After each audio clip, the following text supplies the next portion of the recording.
Welcome back to our channel target DElEd और BEd में आप सभी का स्वागत है। सो गाइज आज हम डिस्कस करने वाले हैं यूपी डीएलएड फोर्थ सेमेस्टर की हिस्ट्री का सब्जेक्ट है जो हमारा लास्ट चैप्टर ही ऑलमोस्ट चल रहा है। आप सभी ने अगर लास्ट वीडियोस नहीं चेक करिए तो आप लोग जरूर जाके चेक कीजिए प्लेलिस्ट। पूर्व स्वतंत्रता की मांग हिस्ट्री का हमारा सेकंड लास्ट चैप्टर है जिसमें हमने लास्ट वीडियो में जिन्ना की 14 शर्तों के बारे में डिटेल्स में जाना है, सविनय अवज्ञा आंदोलन क्या होता है उसके बारे में जाना है, प्रथम गोलमेज सम्मेलन और आपका द्वितीय गोलमेज सम्मेलन क्या है, ये सारी हमने चीज़ें लास्ट क्लास में जानी है। काफ़ी डिटेल्स में आपको समझा रही हूँ चीज़ें। सो आज की क्लास में हम डिस्कस करने वाले हैं गांधी इरविन समझौता क्या था, ठीक है, पूना पैक्ट क्या है, भारत छोड़ो आंदोलन तथा स्वतंत्रता की प्राप्ति। इन सारे टॉपिक्स को आज हम क्लास में कवर करने वाले हैं। वीडियो अगर आप सभी के लिए यूजफुल होती है तो प्लीज़ चैनल को ज़रूर लाइक करें, शेयर करें और चैनल को सब्सक्राइब कर दें।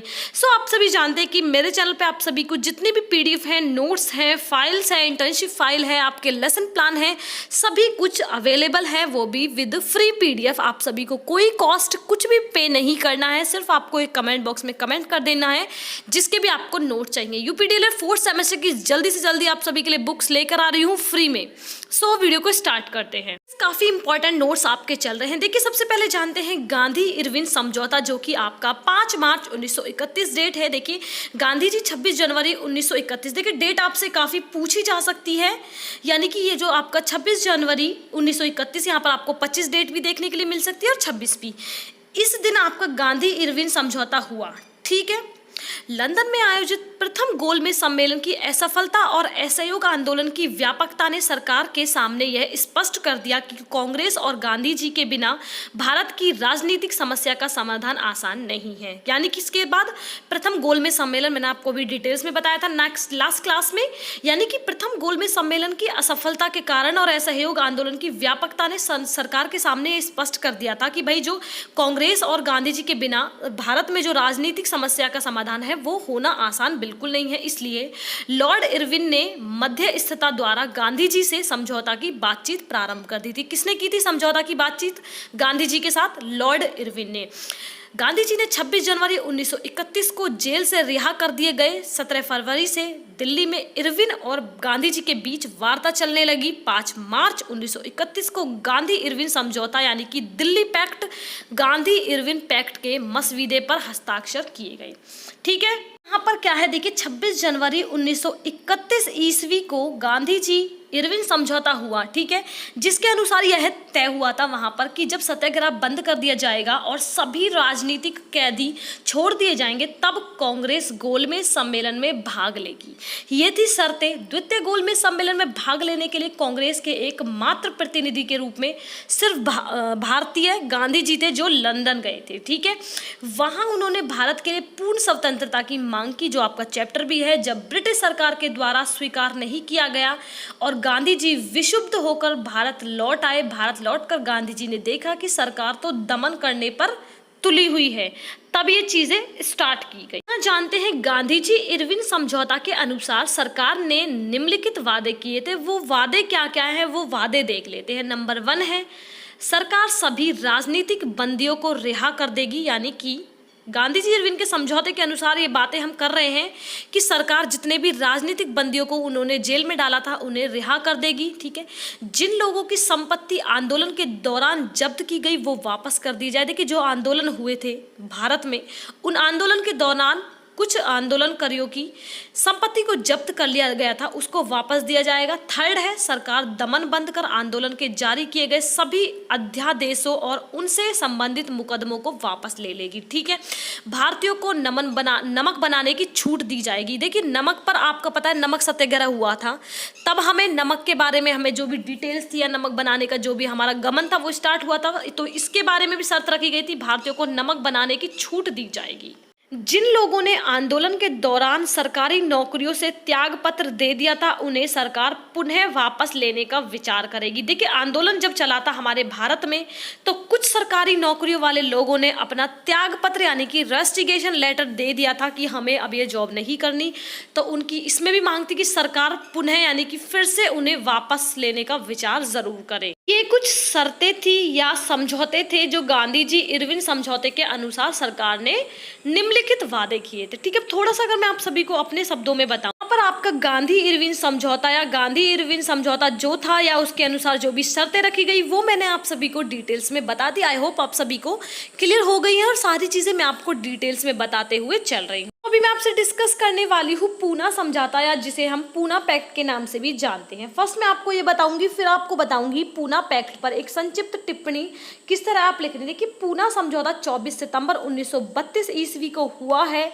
यह समझौता राष्ट्रपिता महात्मा गांधी की रोगशैया पर हुआ था। ब्रिटिश प्रधानमंत्री रैमजे मैकडोनाल्ड के सांप्रदायिक निर्णय के द्वारा न केवल मुसलमानों को बल्कि दलित जाति के हिंदुओं को स्वर्ण हिंदुओं से अलग करने के लिए भी पृथक प्रतिनिधित्व प्रदान कर दिया गया था। ठीक है, सांप्रदायिक निर्णय के समय गांधी जी की यरवदा जेल में थे। ठीक है, इस निर्णय के खिलाफ 20 सितंबर 1932 को उन्हें जेल में भी आमरण अनशन प्रारंभ कर दिया था। किसने किया था? गांधी जी ने। मदन मोहन मालवीय के प्रयासों से पूना में गांधी जी की ओर BR अम्बेडकर के माध्यम से एक समझौता हुआ। अम्बेडकर ने समझौता के अंतर्गत हरिजनों के लिए पृथक प्रतिनिधित्व की मांग को वापस के लिए और संयुक्त निर्वाचन के सिद्धांत को स्वीकार कर लिया। इस समझौते के अनुसार या अंतर्गत हरिजनों के लिए विधानमंडलों में सुरक्षित स्थानों को 71 से बढ़ाकर 148 कर दिया गया था। किसने कहा था ये हुआ था आपका भीमराव अंबेडकर के अनुसार।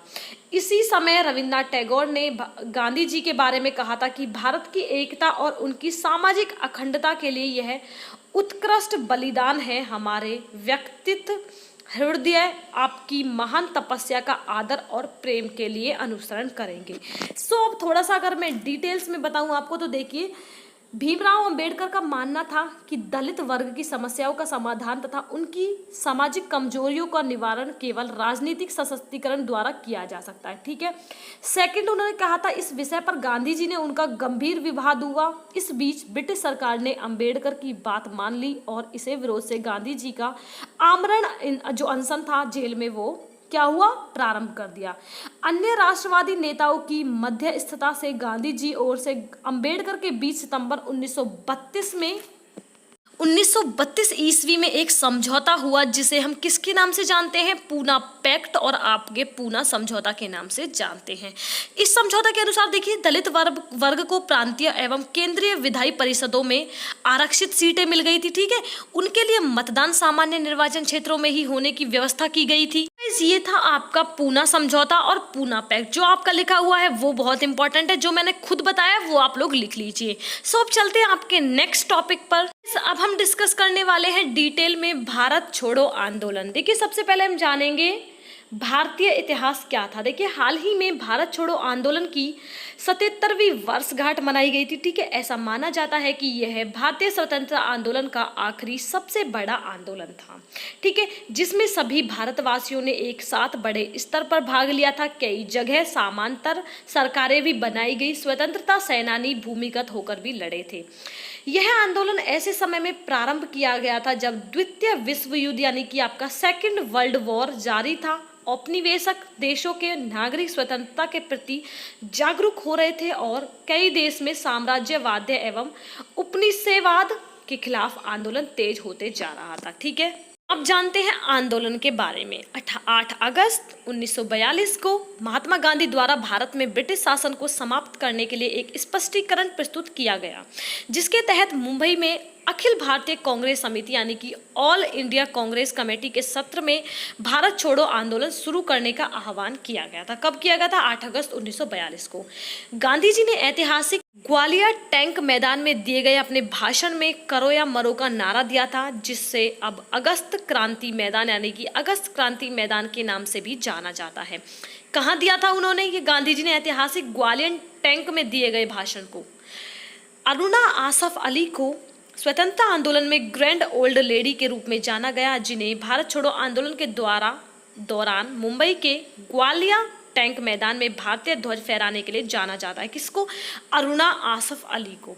भारत छोड़ो का नारा यूसुफ मेहर अली द्वारा तैयार किया गया था, जो एक समाजवादी एवं ट्रेंड यूनियनवादी थे। इन्होंने मुंबई के मेयर के रूप में भी काम किया था। इनके द्वारा साइमन गो बैक के नारे भी को भी गाड़ा गया था। किसके द्वारा गाड़ा गया था? वो था आपके यूसुफ मेहरवाली द्वारा। अब जानते हैं भारत छोड़ो आंदोलन तो आपने जान लिया। भारत छोड़ो आंदोलन के कारण क्या क्या थे? देखिए, नंबर 1 है आंदोलन का तात्कालीन कारण क्रिप्स मिशन की समाप्ति, मिशन के किसी अंतिम निर्णय पर न पहुंचना था। ठीक है, फर्स्ट तो ये था। सेकंड, द्वितीय यानी कि सेकंड वर्ल्ड वॉर में भारत का ब्रिटिश को बिना शर्त समर्थन करने की मंशा को भारतीय राष्ट्रीय कांग्रेस द्वारा सही से न समझा जाना भी एक कारण था। थर्ड है ब्रिटिश विरोधी भावना तथा पूर्ण स्वतंत्रता की मांग ने भारतीय जनता के बीच लोकप्रियता हासिल कर ली थी, ये एक कारण था। अखिल भारतीय किसान सभा, फॉरवर्ड ब्लॉक आदि जैसे कांग्रेस से सुबद्ध विभिन्न निकायों के नेतृत्व में 2 दशक से चल रहे जन आंदोलनों ने इस आंदोलन के लिए पृष्ठभूमि निर्मित कर दी थी। ठीक है, सेकेंड वर्ल्ड वॉर के परिणाम स्वरूप अर्थव्यवस्था की स्थिति काफी खराब हो गई थी, ये भी कारण था। आपको थोड़ा सा डिटेल्स में बताऊंगी, पहले जान लीजिए आंदोलन की मांग। फांसीवाद के खिलाफ द्वितीय विश्व युद्ध में भारतीयों का सहयोग पाने के लिए भारत में ब्रिटिश शासन के तत्काल प्रभाव से समाप्त करने की मांग की गई। भारत से अंग्रेज के जाने के बाद एक अंतरिम सरकार बनाने की मांग। उनकी 2 प्रमुख मांगे ये थी, अगर आपके एग्जाम में आता है तो आप ये जरूर लिखिएगा। जानते हैं आंदोलन को प्राप्त समर्थन क्या क्या थे? मुस्लिम लीग, भारतीय कम्युनिस्ट पार्टी एवं हिंदू महासभा द्वारा आंदोलन का समर्थन नहीं किया गया। भारतीय नौकरशाही से भी आंदोलन को समर्थन प्राप्त नहीं हुआ। मुस्लिम लीग देश के विभाजन से पहले भारत छोड़ो आंदोलन के पक्ष में नहीं थी। मुस्लिम लीग देश के विभाजन से पहले भारत छोड़ो आंदोलन के पक्ष में नहीं थे। ठीक है, कम्युनिस्ट पार्टी द्वारा भी ब्रिटिश का समर्थन किया गया क्योंकि वे सोवियत संघ के साथ क्या थे? संबद्ध थे। हिंदू महासभा ने भारत छोड़ो आंदोलन का खुलकर विरोध किया। इसे आशंका थी कि आंदोलन आंतरिक अव्यवस्था पैदा करेगा तथा युद्ध के दौरान देश की आंतरिक सुरक्षा को खतरे में डाल देगा। इस बीच सुभाष चंद्र बोस ने देश के बाहर से भारतीय राष्ट्रीय सेना और आजाद हिंद सरकार का गठन किया। हालांकि राजगोपालचारी पूर्ण स्वतंत्रता के पक्ष में नहीं थे, जिसका कारण उन्हें भारतीय राष्ट्रीय कांग्रेस से इस्तीफा दे दिया गया था। किनको दे दिया गया था ये पूछा जा सकता है। आंदोलन के दौरान किसको इस्तीफा दे दिया गया था? तो वो थे आपके राजगोपालचारी, क्योंकि वे आपके पूर्ण स्वतंत्रता के मतलब पक्ष में नहीं थे। अब जब हमने इतना जाना है तो ये भी जानिए कि जो आपका आंदोलन है उसके परिणाम क्या क्या हुए। अंग्रेजों द्वारा भारत छोड़ो आंदोलन को हिंसक तरीके से दबाया गया, जिसमें लोगों पर गोलियां चलाई गई, लाठीचार्ज किया गया तथा गांवों को जला दिया गया और भारी जुर्माना लगाया गया। ठीक है, आंदोलन के दौरान 1100 से अधिक लोग जो हैं वो गिरफ्तार किए गए थे। सरकार द्वारा आंदोलन को कुचलने के लिए हिंसा का सहारा लिया गया था। नेक्स्ट है आपका अंग्रेज द्वारा भारतीय राष्ट्रीय कांग्रेस को गैर कानूनी संघ घोषित कर दिया गया था। ठीक है, आंदोलन ने अंग्रेजों के साथ साथ राजनीतिक वार्ता की प्रकृति को बदल दिया, जिसने अंततः भारत की स्वतंत्रता का मार्ग प्रशस्त कर दिया गया था। ये थे आपके आंदोलन के क्या है परिणाम। गाइस, हमारी आज की क्लास यहीं खत्म होती है। आई होप आप सभी को सारी चीजें डिटेल्स में समझ में आ गई है। मैंने एक ही क्लास को 2 बार आप सभी को डिवाइड करके तब समझा है। वीडियो आप सभी के लिए यूजफुल है तो लाइक जरूर करना, शेयर करना और चैनल को सब्सक्राइब कर देना। So thank you for watching guys.